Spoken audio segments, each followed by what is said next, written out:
খাদ্য নিরাপত্তা নিশ্চিত করতে চাষিরা বছর জুড়ে ধানের আবাদ করে থাকে। এর মধ্যে বোরো ধান অন্যতম। এবার সেই বোরো ধান চাষের লক্ষ্যমাত্রা পূরণ হয়েছে মেহেরপুরে। আর কিছুদিনের মধ্যেই শুরু হবে ধান কাটা। প্রাকৃতিক বিপর্যয় না হলে বিঘা প্রতি 20 থেকে 25 মণ ধান পাওয়ার আশা কৃষকের। মেহেরপুর প্রতিনিধি গোলাম মোস্তফার রিপোর্ট। বান্ডেল থাকলে প্রতি সেনমানিতে টাকা বাঁচবে।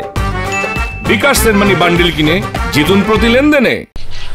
জেলায় বিঘা প্রতি বোরো ধান চাষে কৃষকের খরচ হয়েছে 18 থেকে 20,000 টাকা। কোনো রকম প্রাকৃতিক বিপর্যয় না হলে ভালো ফলনের আশা কৃষকের। তবে ভরা মৌসুমে ধানের দাম কমে যাওয়ায় সংখ্যায় চাষিরা। আবহাওয়া ভালো, ধানও ভালো, মাঠে শীষও ভালো, রোগ বাগ কিছু নাই, নিখুঁত ইনশাল্লাহ। আমরা চাষি মানুষ, আমরা আবাদ করি।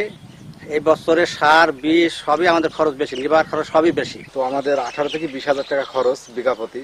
কিন্তু খরচের পরিমাণ ধান আমাদের 15 থেকে 1600 টাকা মন যদি ধানের দাম হয়, তো মোটামুটি আমার চাষিরা ভালো আবাদ করতে পারবো, না হলে চারিদিকে আমাদের লস হয়ে যাচ্ছে। এই সরকার যদি আমাদের ধানের দাম একটু 15 বা 1600 এরকম মন করে, অন্তত আমাদের কিছুটা ধরেন পুষে আসে। কৃষি বিভাগের তথ্য মতে জেলায় এবার 19,427 হেক্টর জমিতে বোরো ধানের চাষ হয়েছে। আমাদের জন্য একটা পজিটিভ দিক হলো আমাদের 10 তারিখে রাতে যে বৃষ্টি হয়েছে এবং একটু ঝড় হয়েছে, সেক্ষেত্রে এই বৃষ্টিটা আমাদের কিন্তু একটা সেচের একটা বিরাট কাজ করেছে। আর তাপমাত্রা নিয়ন্ত্রিত আছে।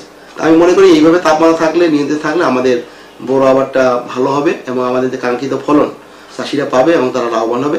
আশা করি এখন পর্যন্ত আমাদের তেমন কোনো সমস্যা নেই। অনুকূল আবহাওয়ায় এবার বোরো আবাদ ভালো হয়েছে। চাষিরা আশা করছেন বিঘা প্রতি 20 থেকে 25 মণ পর্যন্ত ফলন হবে। তবে ধানের দাম না বাড়লে তাদের লাভ থাকবে না। মেহেরপুর থেকে গোলাম মোস্তফা, চ্যানেল আই।